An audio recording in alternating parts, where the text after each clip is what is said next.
Во селото Рамни Габер денес се отвори гласачко место. Жителите можат до 19 часот да заокружат некој од кандидатите.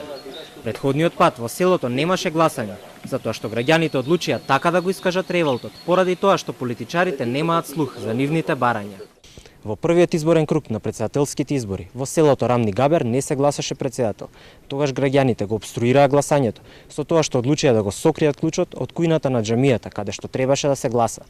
Денес екипите на Државната изборна комисија го поставија избирачкиот материјал во друга зграда на поранешното училиште овде во селото. Но во првите неколку часови ниту еден гласач не дојде да го оствари своето гласачко право. Во предходниот изборен круг екипата на Телма дојде во селото и ги посети жителите.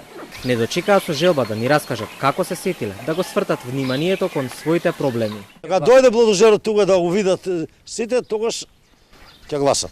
Денес повторно го посетивме селото, но не дочекаа членовите на избирачкиот одбор и еден полицаец пред малата просторија каде што се гласа.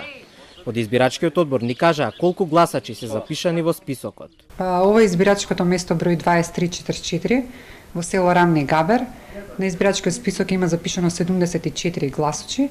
До овој момент ниеден од гласачите не го остварил своето право на глас. Избирачкото место ќе биде отворено до 19 часот. Чекајќи да се појави некој од жителите на селото и да ни каже дали тие денес решија да бойкотираат, затоа што не можат да го обструираат гласањето, налетавме само на локалните кучиња.